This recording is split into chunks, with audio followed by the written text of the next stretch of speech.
Hey, everybody. I am here with Elizabeth Szigeti, and Heidi Bostelman is our guest as well. She's been in our class, and Elizabeth here is somebody that we're going to be interviewing tonight. So, Elizabeth, why don't you tell us a little bit about your current situation, what you do for a living, that kind of thing? So I'm currently an instructional systems specialist with Tipping Point Solutions. I was hired just about a year ago for a Navy program that was a remote team doing analysis with subject matter experts. Because of COVID, we ran virtual workshops instead of traveling to the schoolhouses. And so we did that from July till just about a month ago. And while I wait for the next delivery order that is a part of our contract, I was asked if I would consider moving to an Army project because they needed someone who would be able to write storyboards and take content and design lessons and get the storyboards completed for another project. And so I've been a month, I think, on an Army project. So, doing the whole gamut of ID skills in this year. Okay, cool. So, can you share a little bit of your path of how you got to this job and how you entered the field? Because I know you were not a traditional instructional designer through school. Initially, my bachelor's is in graphic design. And so I worked for ad agencies. I was an art director. And then as we moved and, life changes, I found that Florida doesn't pay that well. I did freelancing, but I was like, okay, time to do something else. And I looked into getting a master's to teach graphic design, and I didn't like the sound of the classes. I was like, I don't want to take any of those classes. And so as I continued to look at opportunities, some family members who are in military simulation and training on the engineering side said, "Oh, we hire artists." And so I got a chance to talk to a graduate of Full Sail who was working as an artist for a DoD project. And so he got permission to tour me around. And so I got to meet the 2D artist, the 3D artist, the programmer, and the last person I got introduced to was an instructional designer. And these guys, they let me look over their shoulder so I could see what kind of work they were doing on the computer. So when I got to the instructional designer, I was like, yes, it looked the most like advertising, taking images and text and putting it together and editing what you needed. And so he folded his arms. He's like, well, you need a master's degree, you know. And I was like, oh, very interesting. I did not immediately go out and get a master's degree, but I did talk to my neighbor across the street who is a professor at UCF. And she's like, oh, I know instructional designers. I'll introduce you to them. So I talked to two instructional designers who were a part of higher ed. And so they talked to me about where they got their master's degrees and what they did every day. They primarily help instructors at the university learn what it takes to convert a face-to-face course to an online course. And they teach a course for those instructors, and then they help in lots of other ways. And then within about 2 weeks, I was tubing down a river in Gainesville and, grab a hold of the inner tube for a friend, my friend's like wife. And I was like, what do you do? And she's like, oh, I'm an instructional designer for IBM.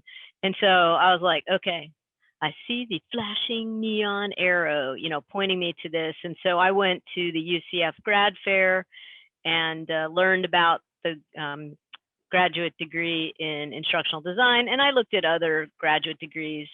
And I spoke with someone who was working in the military field because I knew that UCF is right next to Research Park, and all of the branches do training out of here. And so I was like, oh, well, I'm familiar with military terms. I've got my dad, my husband, my sister all working in military training. So I thought, well, that seems like a good thing. And that's probably what I would do. And so when I was getting a master's degree through UCF, I did a blended solution because it's right down the road. And so I didn't want to be in class every day, but I did think it would be nice to see some faces. And somebody along the way said, you don't have to wait till the end of your degree to do an internship. They said, get like halfway. And so I started applying for internships.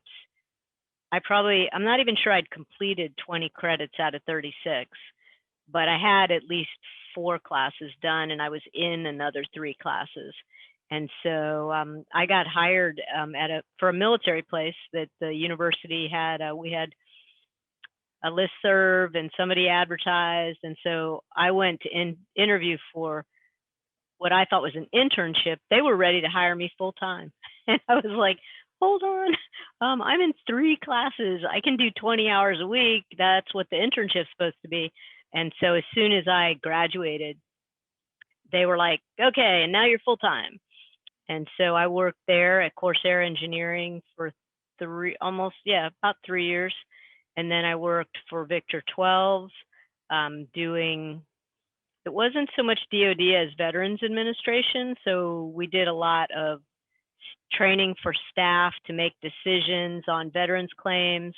And then we also did staff development. So we did virtual instructor-led training using Adobe Connect. And so I helped train a team of facilitators to run Adobe Connect sessions with instructors, and learned a little bit about how to set up classes in Adobe Connect, how to set up breakout rooms. And then from there, I moved to Carly Corporation, which has had a tremendous number of Navy contracts, very successful. And so I was on some very large projects, different ones for the Navy, and trying to think what I moved.